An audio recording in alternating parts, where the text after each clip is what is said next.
Hello and a very warm welcome to Dusty Shelf Collectibles. Today I thought we'd talk layouts.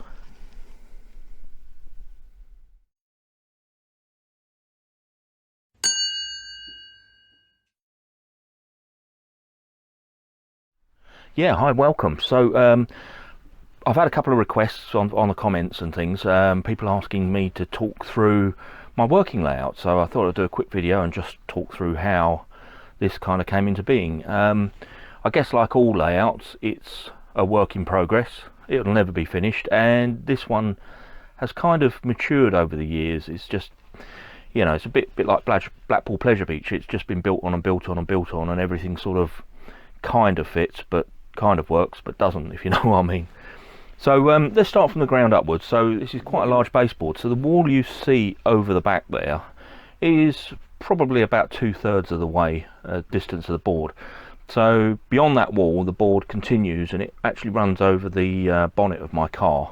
The car goes underneath it, and it just serves as sort of a loop track for the trains to go round and come back onto this part of the layout. Now the reason for the wall is I like to keep, you know, I have a dirty side to the workshop and a clean side. So this is obviously the clean side. Anything I don't want to get covered in muck or whatever stays on this side of the wall. Yeah, and anything I don't, you know, I'm not worried about goes the other side of the wall with the cars. So it just serves a function of, it is literally a loop track for the various circuits. They disappear off around the back there, and then they come back into view. Now I started off, let's go from the baseboard upwards. So I knew early on I wanted to run G gauge, and this was the first track I put down. I got an LGB train on the track at the moment, and I like to run live steam. I've got a couple of live steam engines in G gauge, and during the summer I'll put a track outside and run them around the garden. Yeah, so I wanted an inside track, so I put this down. But obviously, as you're aware, with live steam it does create a lot of water and a lot of oil and all kinds of things. So I covered the baseboard, you can see here. This is actually just a fine grain roofing felt, which waterproofs the board and has served me well. It worked really good as an underlay. So I can definitely recommend that going forward. You know, if you're starting out and putting a layout down, this isn't, you know, it's not overly expensive, and you can find offcuts as well on Facebook and things, and eBay. You'll find offcuts of this material, and you just put it down. It just gives you a starting point, and then to kind of get the texture and the colours on it, I've just used spray paint. You can see here, there's just an area here, been dusted over with a little bit of brown paint and some texturing material. Just finish it off nicely. And you know, in between where you're laying the tracks, if you just gently spray a line of black paint, it gives it a really good finish. Anyway, the next two tracks to go down were these two in the middle here, and they've kind of become a little bit redundant, and I'll show you why. Let me just run an engine round. So this engine at the back here disappears off into this tunnel, does a complete loop inside in here, and then comes out down the front here and runs along just underneath the bridge, and then disappears off back into a tunnel at this end, does a complete loop, and hopefully will appear over here. There we go. And then the second engine, this green one, I'll just set him going as well. Oh, a little bit dry. Disappears off, and hopefully, if he comes back, should come out here, basically as the track goes all the way around the back and loops back to this point. And as that appears here, it just runs along the front of the layout and then disappears again. So you can see these two circuits really are redundant, and to be honest with you, they are a pain in the backside, because if an engine gets stuck, stops, whatever, I can get to them. The layout does dismantle, so you can get to an engine, but it's not easy and it takes a while.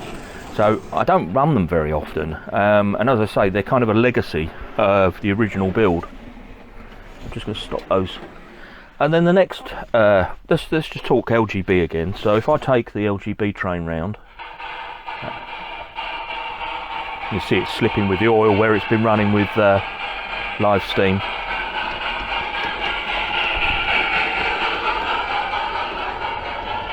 And this disappears off, as I say, round the back of the layout.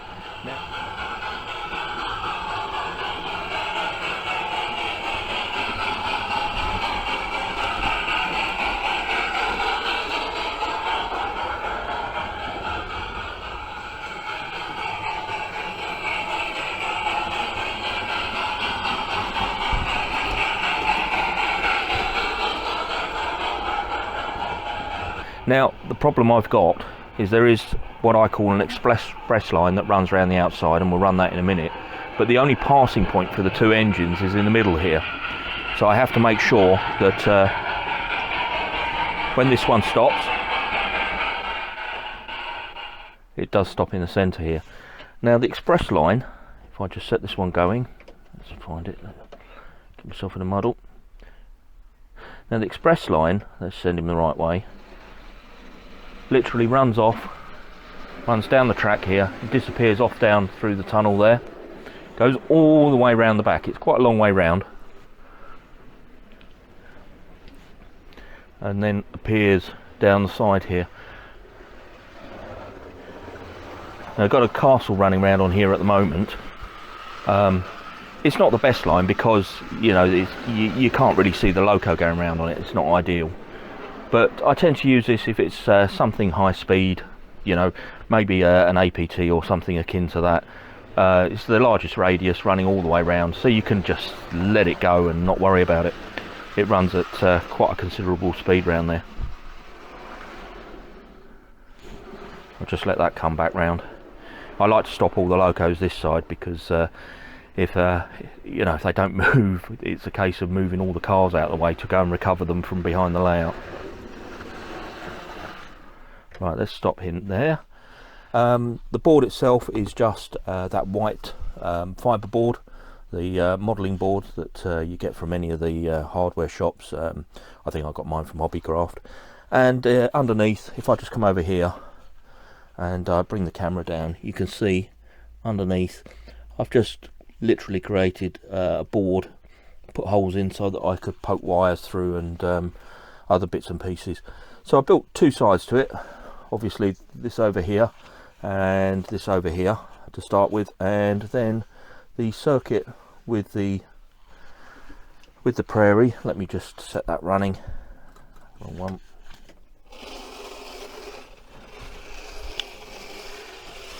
Runs down over the bridge, literally disappears off around the back there through a tunnel, and then reappears over the back here. And this bit's particularly good if you've got lit up carriages or the fire plates, fireboxes that are now flickering. And literally just runs all the way round, which is quite a nice circuit because you can leave a train running on there, don't have to keep an eye on it. It runs on a slightly smaller radius than the outside circuit, but still quite a large radius, so all the engines will run round there. Just bring that one back round, I'll bring it to stop. And that's probably a good point to talk about what was going to be my focal feature in the centre here.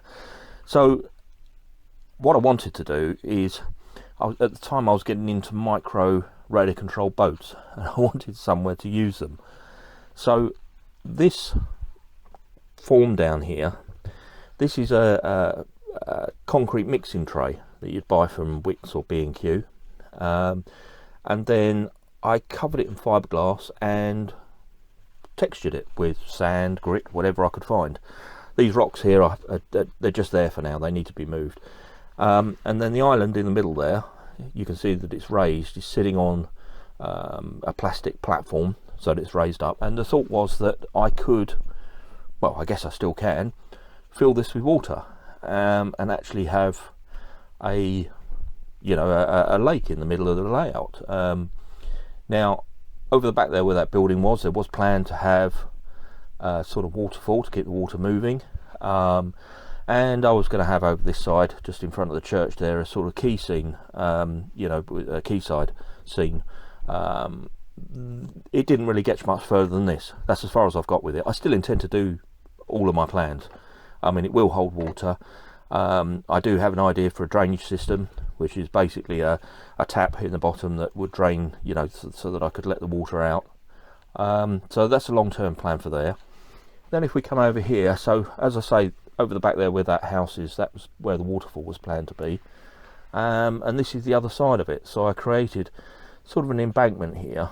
Again, this is made out of that modelling board, just with some card over the top and then weathered. And then over the back here I've got my village scene. The The kits on here, they are either Super Quick card kits or Metcalf card kits. There's obviously low relief ones along the back there. We've got the hotel with its back to us. There's the school with its back to us, and a set of shops over the side there. I can't lean over far enough to get some good pictures, but I was quite pleased with this. And this whole thing sits on a board. This is why you'll see on some of my videos this upper layout, or this upper track here. You see the track is not attached, so I can actually disconnect the track just here, lift the track up, take the suspension bridge out, and then this entire village scene lifts out as an entity, so that I can, number one, I can get to the trains if they get stuck underneath, or if I want to do any work on this I can actually reach it, because that's about my fullest reach at the moment from where I am. So it becomes a little bit troublesome. Now, a long-term plan, I do want to put street lights in. I do want to put a little more detail. I want to get lights in the houses, and eventually I will get round to that. Over here, this is new actually. I picked this up fairly recently, which is the Metcalf cardboard kits. These were already made. Somebody was getting rid of them off of their layout, so I got those, and I've just put them in this corner for now, but I'm thinking I'll extend this out, get some detail in there, get some fencing round, and make a sort of factory scene. And then here I've just put in just a few bits of track to give the impression of some sort of sidings. There's no rhyme or reason to it. Obviously, again, a lot more detail required. I've got buffers to go in, and plenty of other bits of detailing that need to be added to that.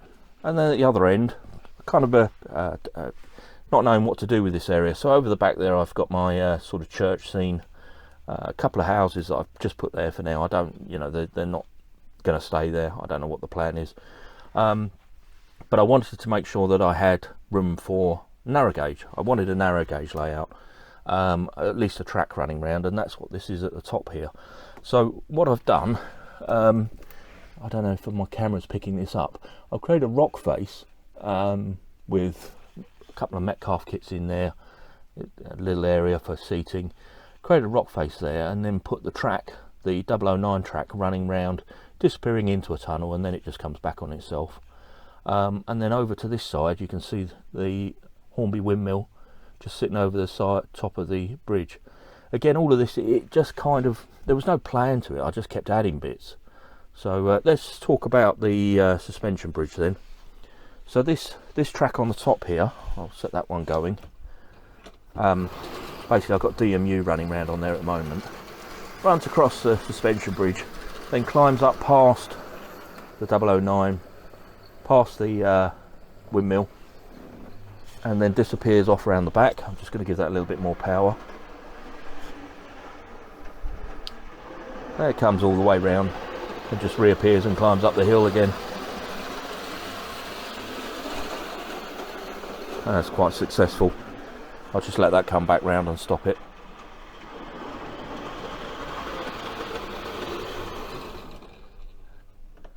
There you go. And I particularly like this layout. This is you've seen this on a few of my videos, this scene here, where I've got the Margate van, which was one of the 2020 centenary releases, sitting underneath the bridge there. I think that's quite a good view. I quite like that. I'm very fond of that. And then finally, let's just run the 009 gauge loco. Let's come down here. You see it literally just runs around the circuit there. Not a great deal to it, but I think quite effective up in the hillside. Yeah, so there you go. So this is, as I say, this is, I come out here and I just run my trains if I want to. It's nothing special. It's not anything detail. It's just, I call it my working layout. As you know, I've got the 003 rail layout that you've seen me building. I also have another 00 layout, which I will go through at some point on YouTube, which is highly detailed. I put a lot of effort into that, and that's been built over. Actually, that bit was built quite quickly initially, and then it's had detail added to it over the years. But we'll do that, leave that one for another day. But this is basically a functioning layout. I come out here and I can run all gauges. I mean, I think you're aware of my test track. So on the test track here, I've got 009 N gauge, double O gauge, and recent addition 3 rail, and these are all wired into, just soldered onto here, wired into one controller, so one controller controls all 4 tracks, and probably a couple of meters run just for testing the locos. And then I've got pretty much all my main gauges apart from N gauge running round different areas. So I guess the only other couple of things to point out over the back here, I don't use this very often, but this at the back here is a tramway that climbs up the hill to a buffer and then climbs back down again on a return. So it appears from behind the wall there and then climbs up the hill. And then the other thing is, just to mention the Scalextric idea that I had. Now this, unfortunately, I haven't had much success in running it. I did run it for a little bit. So it starts off down here, and this is just above the bank of controllers that sit here. So it runs across the back of there, then climbs up the hill, has a hairpin turn at the top here, goes back on itself, runs across the back of the layout like so, all the way across, disappears down behind the tunnel with its that's the grandstand with its back to us, and then runs behind the layout all the way down, and then at the far end there's a finish line. Now I had initially had a lot of trouble because obviously not making a circuit, I was struggling with dry joints and the car stopping, so I did end up running a secondary wire underneath the track that runs all the way to the other end to give it a loop so you get power to both ends, and I had, you know, pretty good success. But unfortunately it's kind of become a little bit of a dumping ground over time, and I need to spend a little bit of time in getting it running again, but should be good fun when it's all done.